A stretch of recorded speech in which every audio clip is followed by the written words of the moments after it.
Shalom a todos, meu nome é Vinícius. Eu venho aqui fazer um breve vídeo para poder falar um pouquinho sobre o mapa cabalístico que o Moré André Klein fez para mim. É um mapa muito trabalhado, que envolve muita dedicação e que tem me ajudado muito a tomar algumas decisões, questionamentos da nossa vida e o início de quais caminhos a gente poderia estar iniciando, quais caminhos a gente deveria estar evitando para que a gente se torne pessoas melhores.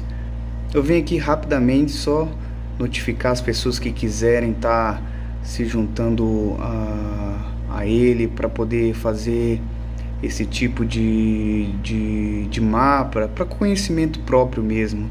Eu super indico, é um trabalho de excelente qualidade e eu acredito que vocês vão estar agregando muito para as suas vidas, para as suas almas. Shalom, shalom, até mais, até breve. O livro de Esther fala também dessa questão do corpo e da alma em outro nível. Então, ele vai falar, o livro de Esther, sobre os dias do homem aqui nesse mundo. A gente vive nele num conflito contra o mal instinto. Assim, como a atuação das forças de acusação contra os seus transgressores e a sua anulação. Aqui as entidades que vão estar descritas, né, simbolizam sempre algo diferente do que realmente a história parece mostrar.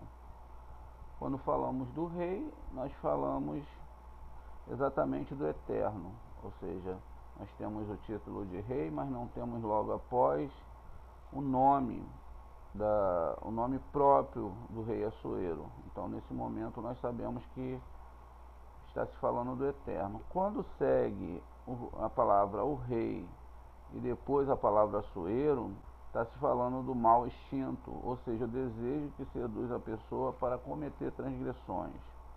Então está escrito no Midrash que toda vez que o livro de Esther é mencionado, o rei e não está escrito seu nome Ahasverosh. Essa questão é feita ao rei dos reis, ou seja, o Criador. Os ministros e os escravos do rei, uma vez que o desejo que leva uma pessoa a cometer transgressões, marca o início do desenvolvimento das suas características negativas. Esse desejo, que é chamado de mau instinto, representa o rei Ahasverosh, conforme mencionado acima, enquanto as principais características negativas desenvolvidas a partir do desejo não comparadas ao ministro do rei. As demais características negativas que evoluem a partir das principais são representadas pelos servos do rei. O rei Ahasverosh, que mostra a riqueza e a honra do seu reinado aqui, a referência é feita à pessoa que começa a perseguir a honra nesse mundo. Durante seus 70 anos de vida, ela gasta todo o seu tempo tentando se destacar, tentando crescer dentro desse mundo e etc. São 7 décadas que são as principais da vida de uma pessoa, conforme é insinuado pelos 7 dias que durou o novo banquete realizado lá no pátio do Jardim Real.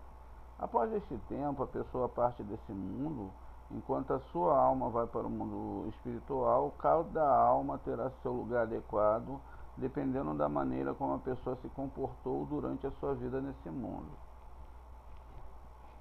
No pátio do Jardim do Pavilhão Real, este versículo descreve 3 lugares. O pátio do jardim, esses 3 lugares vão ser descritos como pátio do jardim, o pavilhão real,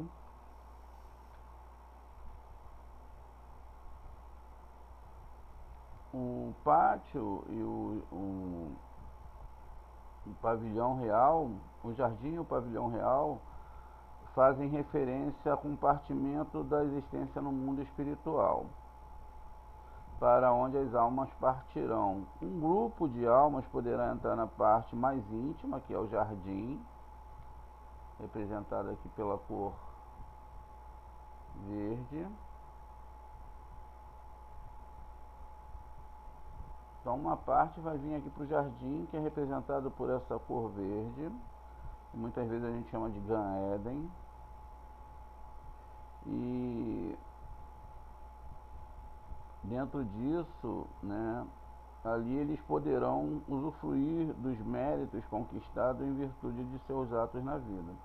Porém, existem aquelas almas que não têm mais os méritos para usufruir do mundo espiritual e a sua porção neste mundo. Ela recebeu material neste mundo físico, que é aqui onde nós estamos. Está vendo? Aqui é representado pelo mundo físico. Então elas não têm como chegar aqui no pátio, no jardim, porque dentro desse jardim aqui elas não tiveram méritos para chegar aqui.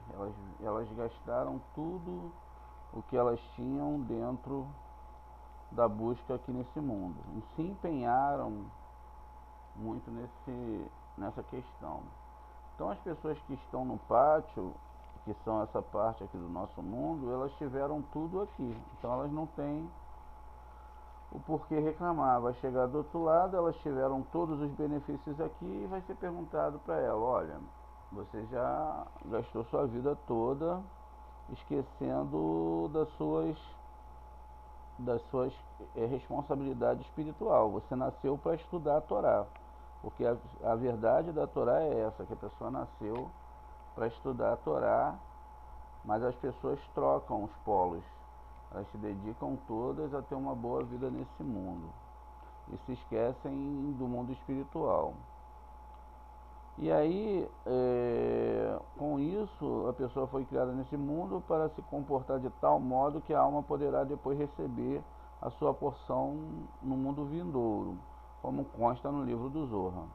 Mesmo quando se encontra no mundo vindouro, a alma não receberá imediatamente a sua porção de forma completa, e sim se elevará pouco a pouco até chegar ao local propício ao seu nível. O mundo em que vivemos é comparado com um corredor que antecede o mundo vindouro, ou seja, nós temos que aperfeiçoar nossas características e crescer espiritualmente no corredor, para que nossa alma possa entrar no salão. A Vashti, que é a esposa do rei Ahasverosh, ela vai simbolizar o nosso corpo, que está subordinado aos seus maus instintos, pois ela estava casada com Ahasverosh, que é comparado ao mau instinto. Então isso quer dizer que os maus instintos, eles vão matar o nosso corpo, ou seja, eles vão impedir que esse corpo, que a palavra Vashti vem de vestimenta, vestuário, tudo surge desse nome chamado Vashti.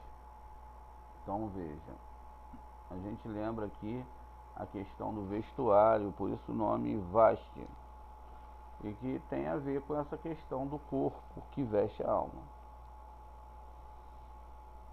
Para cada pessoa foi servido vinho.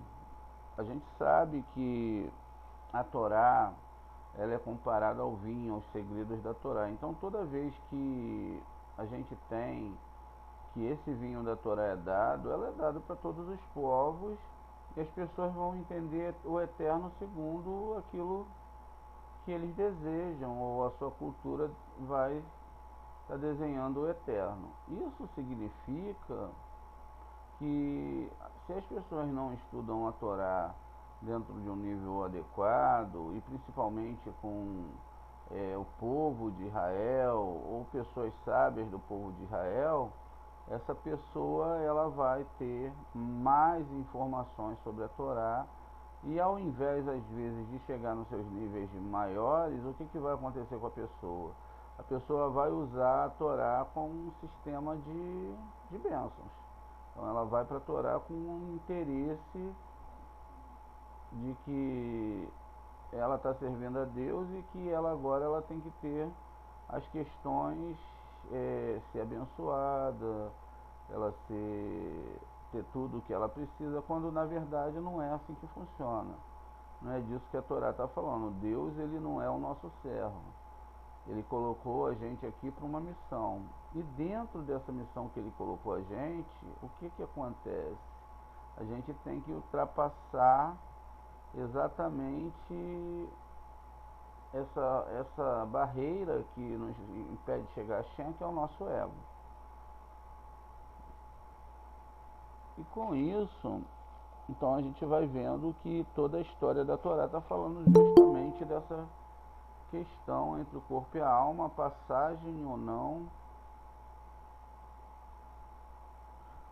e se a gente vai conseguir ou não cumprir essa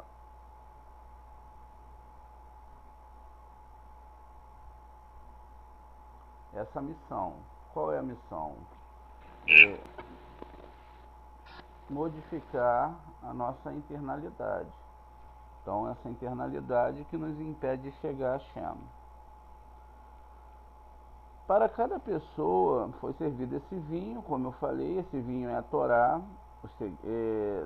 e segundo o seu gosto, conforme a pessoa estava acostumada. Ninguém foi forçado a beber. Esta passagem faz alusão ao fato de que, na verdade, a pessoa não está forçada pelo seu mau instinto a cometer uma transgressão, pois ela tem a opção de seguir os seus instintos bons, ao invés de se controlar e atuar. Ela pode controlar, né? Ela não é obrigada a seguir esse mau instinto, ela pode se controlar e atuar corretamente. Ou seja, a partir do momento que todo ser humano ele está aqui, ele está sujeito a se trarrará, forças do outro lado.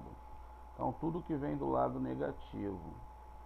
E a pessoa ela tem como base ter que buscar dentro desse entendimento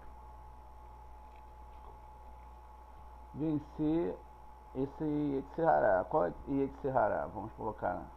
Toda vez que você vai acordar de madrugada, pode te dar aquela vontade de não levantar. Então aquela má vontade de você levantar é negativa, então ela é o Yetzirará. Então muitas pessoas não entendem isso. E quando chegar no dia do julgamento, elas vão querer ser julgadas com as pessoas que colocaram toda a sua vida para estudar a Torá, levantar segredos de Torá. Tem segredos que às vezes demoram anos para a pessoa descobrir, 10, 20 anos. Tem segredos que só os sábios podem revelar para um cabalista depois que ele consegue chegar no nível que tem que chegar de entendimento de Torá. Então, realmente é um estudo muito profundo que a pessoa tem que fazer de forma muito organizada. Todos os oficiais de suas casas foram ordenados a satisfazer a vontade de cada um. Ou seja, o Yetzirará, o mau instinto, tem a função de seduzir cada um segundo o seu gosto. Porém, não poderá forçar a pessoa a cumprir sua vontade. O rei Ahasverosh, ele quis mostrar a beleza de sua esposa para os convidados. Então perguntou aos seus ministros se eles gostariam de ver a sua esposa Vasti. Ou seja, o Yetzirará atua de maneira a seduzir as pessoas, a trazer para elas sofrimento e depois exibindo todos a sua desgraça. Essa é uma conotação.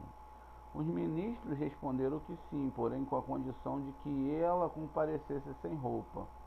Essa alusão faz passagem à alma, que não possui uma roupagem, uma vez que durante todos os dias em que esteve neste mundo, a pessoa optou por um tipo de vida vã e vazia, não preparando a roupagem da sua alma.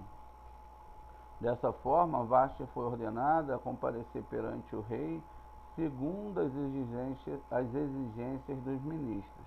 Isso alude ao momento em que a alma terá que deixar este mundo e comparecer perante o Rei dos Reis, o Senhor e Criador.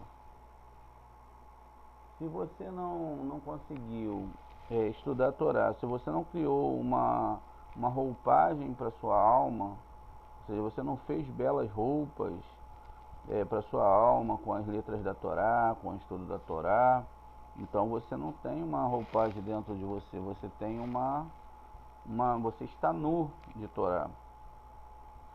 Somente depois dessas questões, né, somente com a coroa real, ou seja, com a coroa espiritual que foi feita para a alma da pessoa através da Torá, e que ela estudou para mostrar a sua beleza, pois a sua alma foi entregue a uma pessoa pura, que com a expectativa de regressar ao mundo espiritual conforme foi entregue. Quando então todos os entes espirituais serão chamados para ver a sua beleza. Ou seja, todas as almas. Veja, essa pessoa que estudou a Torá, o que ela construiu. Se a pessoa não estudou a Torá, o que ela construiu. Então esses são os parâmetros. E, inclusive vão ter pessoas que estudaram a Torá errada, de forma não correta, e também construíram uma roupagem dentro daquelas questões. Imaginem que a roupagem, elas são as suas ideias, seus sentimentos, sua relação com o Eterno, o tipo de meta que você tem para alcançar com o estudo dessa Torá.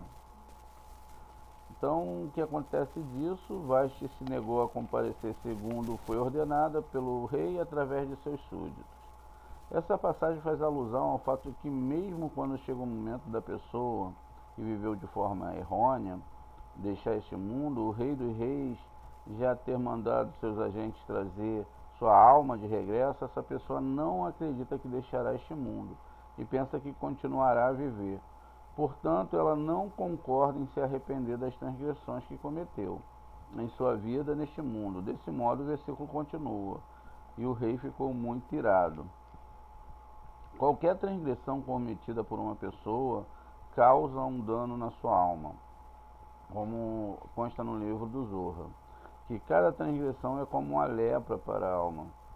Uma vez que a alma se encontra dentro do corpo, isso não é visível. Porém, no momento da morte, quando a alma deixa o corpo, então ela pode ver o dano que a transgressão lhe causou.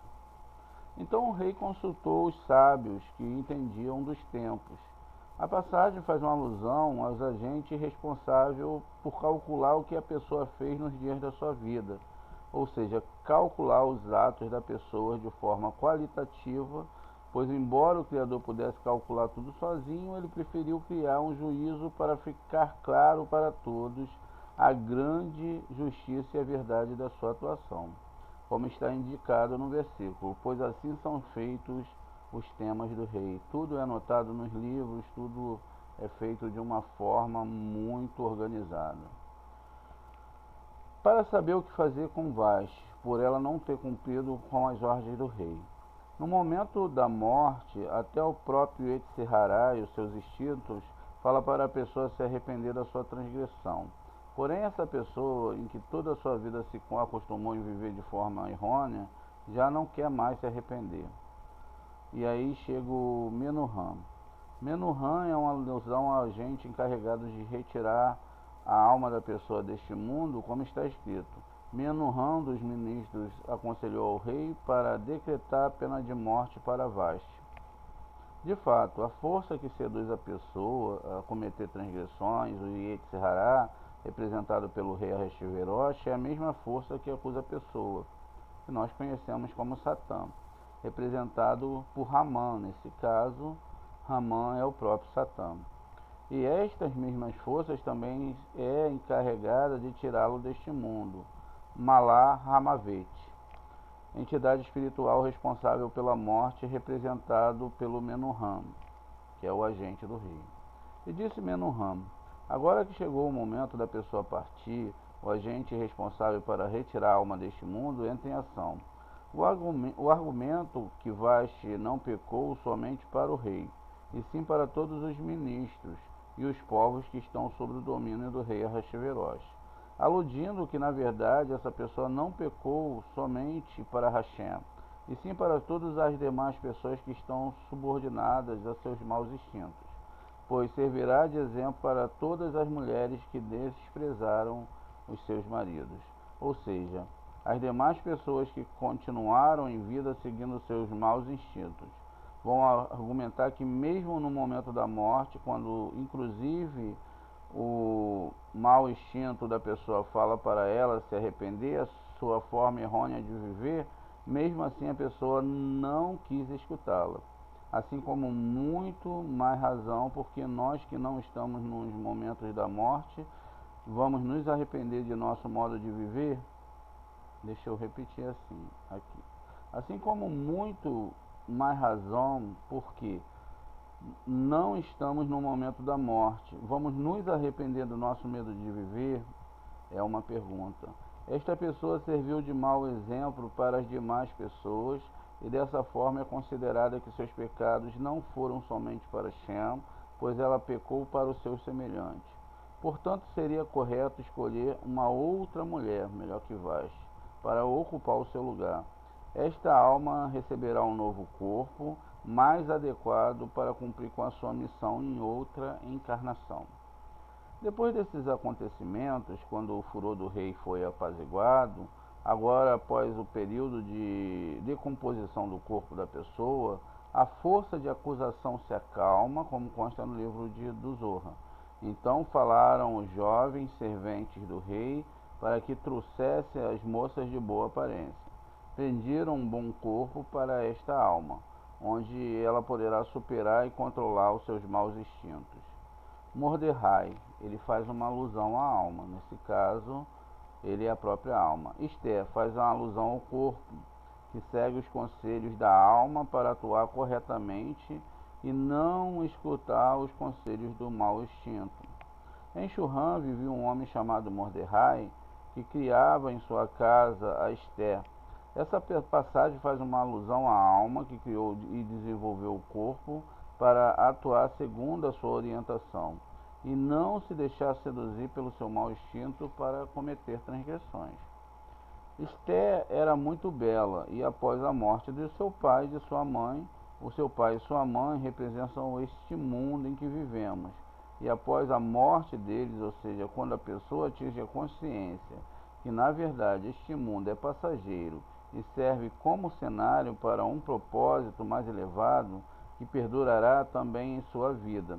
Então Mordecai criou Esther como se fosse sua filha. A alma se fortifica e intensifica a sua influência, ajudando a pessoa no cumprimento da sua função de maneira nobre. A gente chega então na questão do poço do Rabi Akiva, após entender todo esse processo que acontece com o corpo e a alma dentro do livro de Esther. E aqui no livro do Rabi Akiva, nós temos o que chamamos de poço de luz. É impressionante como dentro dos relatos aparentemente superficiais de nossa Torá, nós podemos extrair conceitos importantes e profundos para as nossas vidas. No entanto, eles estão escritos em forma de contos e metáforas, que a nível superficial também nos ensina em geral uma mensagem ética ou legislativa. O nível de conhecimento e entendimento de cada pessoa é o que vai determinar quanta luz vai ser extraída desse poço, e o poço é a Torá. Podendo se satisfazer com a mensagem em seu nível superficial, ou chegar até mesmo a encontrar em um certo nível a luz que se encontra dentro do poço, aparentemente escuro, cada um em seu nível de análise.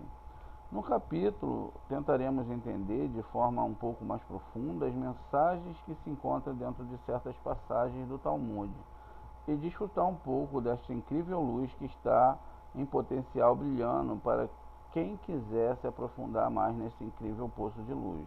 Uma vez que essa passagem do Talmud estão relacionadas com o Rabi Akiva, este capítulo é uma alusão a ele, o poço de luz de Rabi Akiva. Está escrito no livro de Iona, no capítulo 4, versículo 1. Iona se sentiu muito mal. Vamos olhar aqui.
aqui. Então,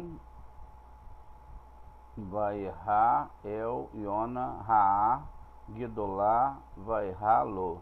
Isso desagradou muito a Jona e ele ficou muito triste. Ele se sentiu mal. Como já falamos nas aulas anteriores, né, um capítulo lá do corpo e da alma, segundo os comentários do Gaon de Vilna, em um outro nível de entendimento, esse versículo está aludindo a uma pessoa que se encontra com dificuldade em sua vida, pelo fato de que em outra encarnação não atuou de forma correta. Portanto, ao superar essa dificuldade que lhe fora imposta em sua nova vida, esta pessoa terá a oportunidade de consertar o que danificou também em sua vida anterior.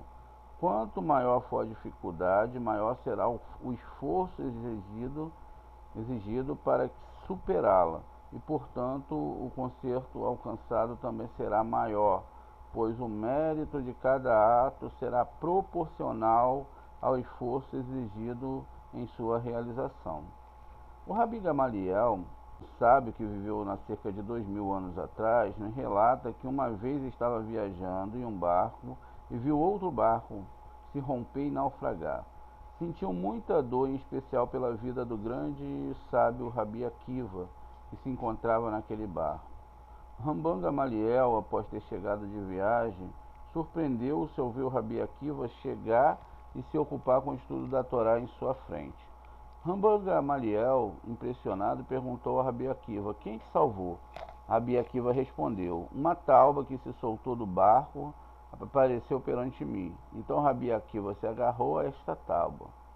Rabi Akiva continuou a narrar: quando uma onda do mar vinha em meu encontro, eu mergulhava minha cabeça dentro da água até que a onda passava por sobre mim e continuava adiante. Desta forma, Rabi Akiva aproveitava do impulso da onda, traz onda, até que chegou à terra firme e se salvou.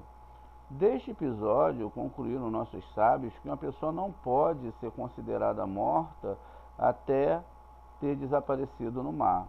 Uma vez que não vemos os seus limites, pode ser que será levada pelas ondas até um local onde poderá se salvar. Um evento parecido se passou com o Rabi Meir, que foi levado pelas ondas e salvo de um naufrágio. Porém, nossos sábios nos revelaram que, além do significado simples, essa história também foi escrita no Talmud para nos transmitir um ensinamento de outro nível de entendimento, assim como as demais histórias foram relatadas no Talmud. Análise desse relato no nível de entendimento superior. Como já foi explicado anteriormente no livro de Jonas, sobre o corpo e a alma, em outro nível de entendimento, o mar também é uma alusão a este mundo. As ondas são uma alusão ao sofrimento que a pessoa passa em sua vida. Assim também explica o comentarista Marachá no tratado BB73A. A água é alusão à Torá, Machá Berahot 6.1a. Então, a água que nós vamos entrar é essa Torá, e as ondas são os problemas que nós teremos, e ao voltar para a Torá, essa água irá bater no nosso corpo. Independentemente de onde nós nascemos, todo o mal que nós temos vai fazer com que essa onda bata na medida certa, para que aquele tipo de problema que nós temos seja consertado. Então, Rabi Akiva explicou que quando uma onda do mar vinha em meu encontro, ou seja, neste outro nível de entendimento, quando uma dificuldade ou sofrimento aparece na vida de uma pessoa, eu mergulhava minha cabeça dentro da água. Ou seja, neste momento as dificuldades e sofrimento da pessoa deve fazer a introspecção, ocupar a sua cabeça como aperfeiçoar os seus atos, como melhorar em suas qualidades pessoais, como cumprir melhor com a sua responsabilidade neste mundo, se baseando na sabedoria da Torá. Ou seja, mergulhar a cabeça dentro da água significa entrar dentro da Torá, estudar a Torá, até que a onda passava por sobre mim.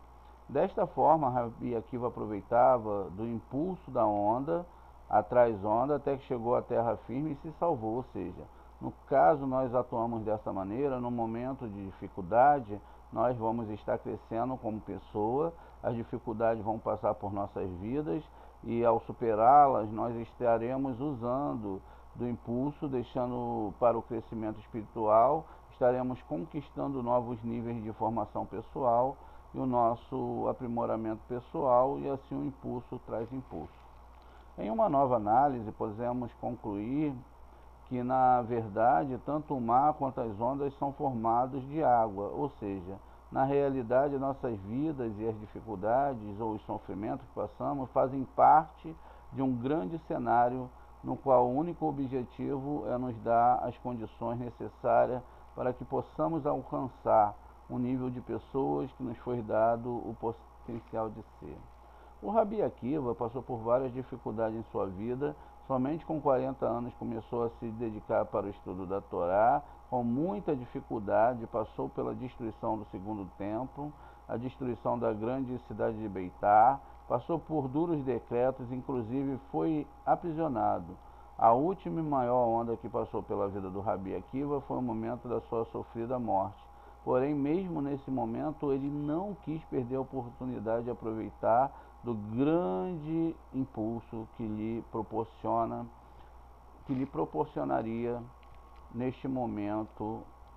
Recitou o Shema Israel na hora da sua morte, recebendo sobre si a unicidade de Hashem, reconhecendo inclusive aquele momento difícil, fazia parte de um grande cenário que foi criado para o seu crescimento pessoal.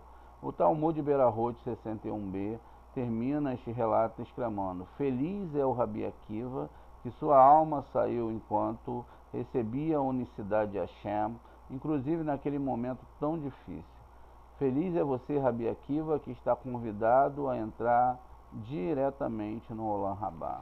E a gente sabe que o Rabi Akiva, ele só fica feliz porque ele recebeu um mérito de consertar a alma daquele jovem que deitou com Diná, que eu não lembro o nome agora, como é normal. Então a história fica, mas o nome é que é complicado para mim guardar. Então ele era filho de Hamor e ele se deita com Diná. Então ele veio, um Rabi, ele veio consertar essa parte da alma. E ele pagou com a morte ali, porque houveram muitas falhas que ele cometeu na sua primeira vida, quando ele tem a transgressão com Diná. Na segunda vinda, quando ele vem como príncipe Zirin, e a Diná vem como a princesa do povo que seduziu Israel, e ali era uma troca que eles tinham que consertar e não consertaram. Finalmente ele volta com a fagulha desse príncipe de Sherem, e ele então vai consertar, assim como ele vem com fagulhas da alma de Yaakov. São fagulhas de uma alma, fagulhas de outra alma, e ele consegue consertar.